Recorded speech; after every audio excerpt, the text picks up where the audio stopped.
Hi everybody, welcome back.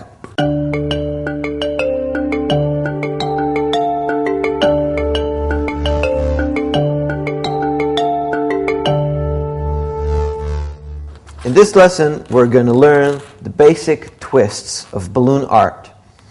Now, there are several principles that you have to take into consideration when twisting balloons. The first one is the more twists you put in a balloon, the more tail you have to leave behind. That is because when you start twisting, the air will push in the back. And if you don't leave room for the air to go back, the balloon will pop. So what you have to make sure is A, you know what you're going to twist, and leave relevant and sufficient room in the back.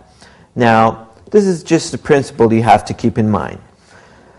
Another principle is when you're twisting the balloons, you have to make sure that every series of twists, you have to lock the twists. Otherwise, the balloon will unwind. Now, I'll show you the basic twist, which is the bubble. Now, to create a bubble, you need to decide where you want to create the bubble.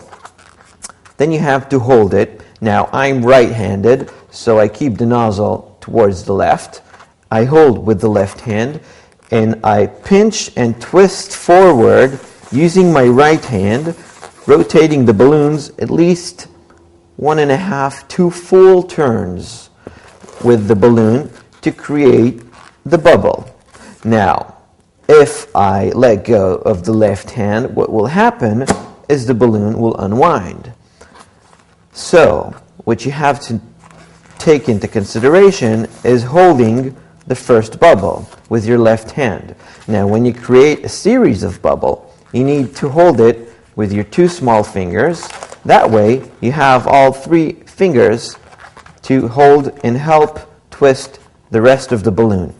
Now, to create a series of bubble, again, you need to hold the first bubble, decide where you want to put the next bubble.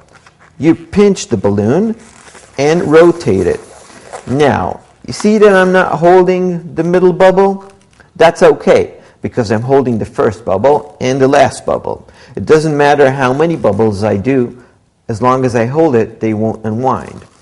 Now, to create another bubble, we'll do another bubble, but in different length. I will support the bubble with my left hand and use my right hand to decide the size of the bubble I want to make. Let's make a bubble about this big. I pinch it and twist the rest of the balloon. This is the balloon bubble. Now, if you want to make a series of bubble, you can continue doing that. But what you need to do in order for the balloons not to unravel is to hold and to lock by twisting a series of bubbles. Now, these bubbles won't unwind, but the first one, which is unlocked, will. That's not very important in some balloon sculptures because there is a sufficient amount of air in this part of the bubble to recreate the bubble. So, these are balloon bubbles, which is a very, very basic technique.